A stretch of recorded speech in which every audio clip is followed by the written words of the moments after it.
Selamat datang. Mystikus Channel. Sari As-Sakathy Sufi penuh hikmah. Orang-orang mengatakan bahwa Abul Hasan Sari bin Al-Mughalis As-Sakathy adalah murid Ma'ruf Al-Karhi dan paman Junaid. Ia adalah seorang tokoh sufi yang terkemuka di Baghdad dan pernah mendapat tantangan dari Ahmad bin Hambali. Mula-mula ia mencari nafkah dengan berdagang barang-barang bekas dan ia meninggal pada tahun 253 Hijriah, 867 Masehi dalam usia 98 tahun. Kehidupan Sari As-Sakathy. Sari As-Sakathy adalah orang yang pertama sekali mengajarkan kebenaran mistik dan peleburan sufi di kota Baghdad. Kebanyakan syekh-syekh sufi di negeri Irak adalah murid-murid Sari As-Sakathy. Ia adalah paman Junaid dan murid Ma'ruf Al-Karhi. Ia juga pernah bertemu dengan Habib Ar-Rai. Pada mulanya Sari tinggal di kota Baghdad di mana ia mempunyai sebuah toko. Setiap hari apabila hendak sholat, digantungkannya sebuah tirai di depan pintu tokonya. Pada suatu hari datanglah seseorang dari Gunung Lukam mengunjunginya. Dengan menyibakkan tirai itu ia mengucapkan salam kepada Sari dan berkata, "Syekh dari Gunung Lukam mengirim salam kepadamu." Sari menyahut, si syekh hidup menyepi di atas gunung dan oleh karena itu segala jerih payahnya tidak bermanfaat. Seorang manusia harus dapat hidup di tengah keramaian dan menghususkan diri kepada Allah sehingga kita tidak pernah lupa kepadanya walau sesaat pun. Diriwayatkan, di dalam berdagang itu Sari pernah menarik keuntungan melebihi 5%. Pada suatu ketika Sari membeli buah-buahan badam seharga 60 dinar. Pada waktu harga buah badam sedang naik, seorang pedagang perantara datang menemui Sari. "Buah-buah badam ini hendak kujual," Sari berkata kepadanya. "Berapakah harganya?" tanya si perantara. 60 dinar. Tetapi harga buah badam pada saat ini 90 dinar, si perantara berkeberatan. "Sudah menjadi peraturan bagi diriku untuk tidak menarik keuntungan lebih dari 5%, jawab Sari, "dan aku tidak akan melanggar peraturanku sendiri. Dan aku pun tidak merasa pantas untuk menjual barang-barangmu dengan harga kurang dari 90 dinar, sahut pedagang perantara. Akhirnya si perantara tidak jadi menjualkan buah-buahan Sari. Pada mulanya Sari menjual barang-barang bekas. Pada suatu hari pasar kota Baghdad terbakar. Pasar terbakar, orang-orang berteriak. Mendengar teriakan-teriakan itu berkatalah Sari, "Bebaslah aku sudah." Setelah api reda ternyata toko Sari tidak termakan api. Ketika mendapatkan kenyataan ini Sari menyerahkan segala harta bendanya kepada orang-orang miskin. Kemudian ia mengambil jalan kesufian. "Apakah yang menyebabkan engkau menjalani kehidupan spiritual ini?" seseorang bertanya kepada Sari. Sari menjawab, "Pada suatu hari Habib Ar-Rai lewat di depan tokoku. Kepadanya kuberikan sesuatu untuk disampaikan kepada orang-orang miskin. Semoga Allah memberkahi engkau." Habib Ar-Rai mendoakan diriku. Setelah ia mengucapkan doa itu dunia ini tidak menarik hatiku lagi. Keesokan harinya datanglah Ma'ruf Al-Karhi beserta seorang anak yatim. "Berikanlah pakaian untuk anak ini," pinta Ma'ruf kepadaku. Maka anak itu pun kuberi pakaian. Kemudian Ma'ruf berkata, "Semoga Allah membuat hatimu benci kepada dunia ini dan membebaskanmu dari pekerjaan ini. Karena kemakbulan doa Ma'ruf itulah aku dapat meninggalkan semua harta kekayaan di dunia ini." Sari dan seorang anggota istana. Pada suatu hari ketika Sari sedang memberikan ceramah, salah seorang di antara sahabat-sahabat karib Khalifah, Ahmad Yazid si jurutulis lewat dengan pakaian kebesaran yang megah diiringi oleh para hamba dan pelayan-pelayannya. "Tunggulah sebentar, aku hendak mendengarkan kata-katanya," kata Yazid kepada pengiringnya. "Kita telah mengunjungi berbagai tempat yang membosankan dan yang seharusnya tak perlu kita datang." Ahmad Yazid pun masuk dan duduk mendengarkan ceramah Sari. Sari berkata, "Di antara ke-18.000 dunia itu tidak ada yang lebih lama daripada manusia, dan di antara makhluk ciptaan Allah tidak ada yang lebih mengingkari Allah daripada manusia. Jika ia baik maka ia terlampau baik sehingga malaikat-malaikat iri kepadanya. Jika ia jahat maka ia terlampau jahat sehingga setan malu untuk bersahabat dengannya. Alangkah mengherankan, manusia yang demikian lemah itu masih mengingkari Allah yang demikian perkasa."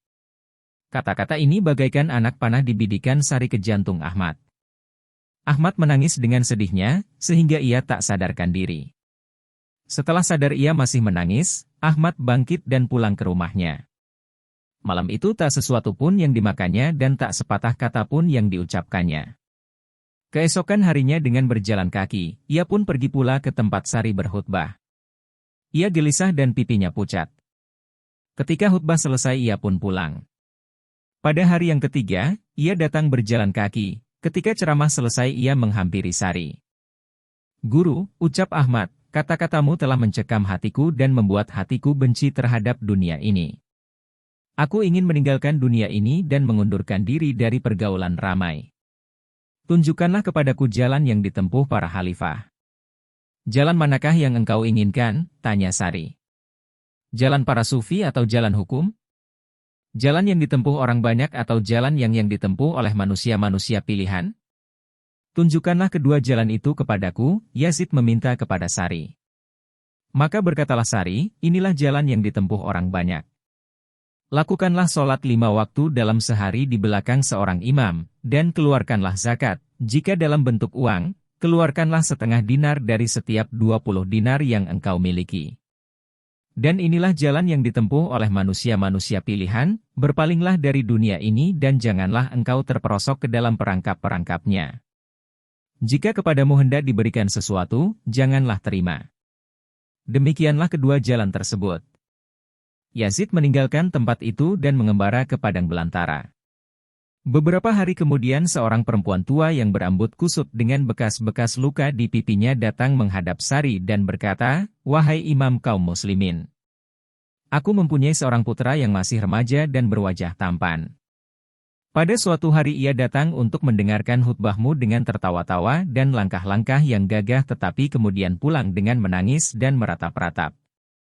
Sudah beberapa hari ini ia tidak pulang dan aku tidak tahu kemana perginya. Hatiku sedih karena berpisah dari dia. Tolong, lakukanlah sesuatu untukku." Permohonan wanita tua itu menggugah hati Sari. Maka berkatalah ia, "Janganlah berduka, ia dalam keadaan baik. Apabila ia kembali, niscaya engkau akan kukabarkan. Ia telah meninggalkan dan berpaling dari dunia ini. Ia telah bertaubat dengan sepenuh hatinya." Beberapa lama telah berlalu. Pada suatu malam, Ahmad kembali kepada Sari. Sari memerintahkan kepada pelayannya, "Kabarkanlah kepada ibunya." Kemudian ia memandang Ahmad. Wajahnya pucat, tubuhnya lemah, dan badannya yang jangkung kokoh bagaikan pohon cemara itu telah bungkuk. "Wahai guru yang budiman," Ahmad berkata kepada Sari, "karena engkau telah membimbingku ke dalam kedamaian dan telah mengeluarkan aku dari kegelapan, aku berdoa semoga Allah memberikan kedamaian dan menganugerahkan kebahagiaan kepadamu di dunia dan di akhirat." Mereka sedang asyik berbincang-bincang ketika ibu dan istri Ahmad masuk. Mereka juga membawa putranya yang masih kecil. Ketika si ibu melihat Ahmad yang sudah berubah sekali keadaannya, ia pun menubruk dada Ahmad. Di kiri kanannya istrinya yang meratap-ratap dan anaknya yang menangis terseduh-seduh. Semua yang menyaksikan kejadian ini ikut terharu dan Sari sendiri pun tidak dapat menahan air matanya. Si anak merebahkan diri keharibaan ayahnya. Tetapi betapapun juga membujuk, Ahmad tidak mau pulang ke rumah. "Wahai imam kaum muslimin," Ahmad berseru kepada Sari, "mengapakah engkau mengabarkan kedatanganku ini kepada mereka? Mereka inilah yang akan meruntuhkan diriku." Sari menjawab, "Ibumu terus-menerus bermohon sehingga akhirnya aku berjanji untuk mengabarkan kepadanya apabila engkau datang." Ketika Ahmad bersiap-siap hendak kembali ke padang pasir istrinya meratap, "Belum lagi mati, engkau telah membuatku jadi janda dan putramu jadi yatim. Jika ia ingin bertemu dengan engkau apakah yang akan kulakukan? Tidak ada jalan lain, bawalah anak ini olehmu." "Baiklah," jawab Ahmad. Pakaian indah yang sedang dikenakan anaknya itu dilepaskannya dan digantinya dengan bulu domba. Kemudian ditaruhnya sebuah kantung uang ke tangan anak itu dan berkatalah ia kepada anaknya itu, "Sekarang, pergilah engkau seorang diri." Melihat hal ini si istri menjerit, "Aku tidak sampai hati membiarkannya," dan anak itu ditariknya ke dalam dekapannya. "Aku memberikan kepadamu," kata Ahmad kepada istrinya, "jika engkau menginginkan, untuk menuntut perceraian." Maka kembalilah Ahmad ke padang belantara. Bertahun-tahun telah berlalu. Kemudian pada suatu malam, pada waktu sholat Isya, seseorang mendatangi Sari di tempat kediamannya. Orang itu berkata kepada Sari, "Ahmad mengutus aku untuk menjumpai engkau. Ia berpesan, hidupku hampir berakhir. Tolonglah aku." Sari pergi ke tempat Ahmad. Ia menemukan Ahmad yang sedang terbaring di atas tanah di dalam sebuah pemakaman. Ia sedang menantikan saat-saat terakhirnya. Lidahnya masih bergerak-gerak. Sari mendengar bahwa Ahmad sedang membacakan ayat yang berbunyi, "Untuk yang seperti ini bekerjalah wahai para pekerja." Sari mengangkat kepalanya dari atas tanah, mengucapkan dan mendekapkan ke dadanya. Ahmad membuka matanya, terlihatlah olehnya sang syaikh dan berkatalah ia, "Guru, engkau datang tepat pada waktunya. Hidupku akan berakhir sesaat lagi." Sesaat kemudian ia menghembuskan nafasnya yang terakhir. Sambil menangis Sari kembali ke kota untuk menyelesaikan urusan-urusan Ahmad. Di dalam perjalanan ini ia menyaksikan orang ramai berbondong-bondong berjalan ke arah luar kota. "Hendak kemanakah kalian?" Sari bertanya kepada mereka. "Tidak tahukah engkau?" jawab mereka, "kemarin malam terdengar sebuah seruan dari atas langit, barang siapa ingin mensholatkan jenazah sahabat kesayangan Allah, pergilah ke pemakaman di Syunisiyah." Anekdot-anekdot mengenai diri Sari. Junaid meriwayatkan sebagai berikut ini. Pada suatu hari aku mengunjungi Sari dan kutemui ia sedang mencucurkan air mata. Aku bertanya kepadanya, "Apakah yang telah terjadi?"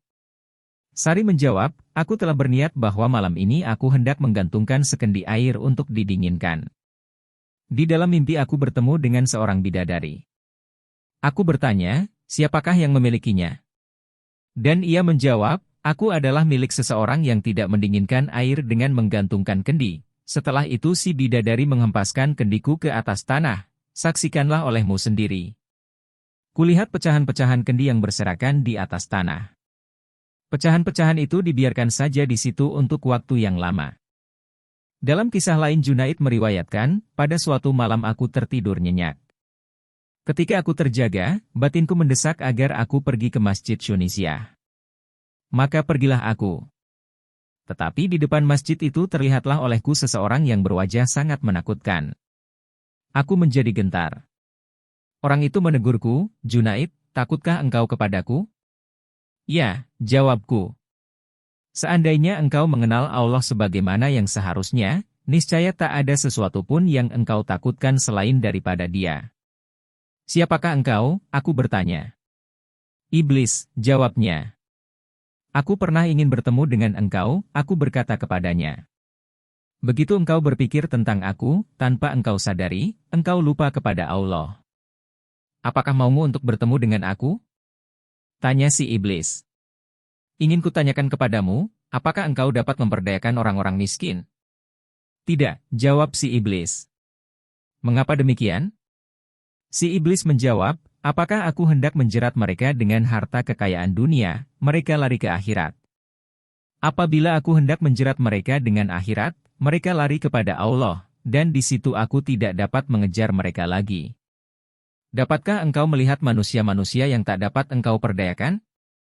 "Ya, aku melihat mereka," jawab si iblis, "dan apabila mereka berada di dalam keadaan ekstase, dapatlah kulihat sumber keluh kesah mereka itu." Setelah berkata demikian, si iblis menghilang. Aku masuk ke dalam masjid dan di sana kudapati Sari yang sedang menekurkan kepala ke atas kedua lututnya. "Dia telah berdusta," seteru Allah itu. Sari berkata sambil mengangkat kepalanya, "Manusia-manusia seperti itu terlampau disayangi Allah untuk diperlihatkan kepada iblis." Sari mempunyai seorang saudara perempuan yang pernah meminta izin untuk menyapu kamarnya namun ditolaknya. "Hidupku tidak patut diperlakukan seperti itu," Sari berkata kepada saudara perempuannya itu. Pada suatu hari ia memasuki kamar Sari dan terlihatlah olehnya seorang wanita tua sedang menyapu. "Sari, dulu engkau tidak mengizinkan aku untuk mengurus dirimu, tetapi sekarang engkau membawa seseorang yang bukan sanak familimu." Sari menjawab, "Jangan engkau salah sangka. Dia adalah penduduk alam kubur. Ia pernah jatuh cinta kepadaku, namun kutolak. Maka ia meminta izin kepada Allah yang Maha Besar untuk menyertai diriku, dan kepadanya Allah memberikan tugas untuk menyapu kamarku." Jika Anda menyukai Mistikus Channel silahkan like, komen, share dan subscribe serta klik tanda lonceng untuk mengikuti update terbaru. Terima kasih.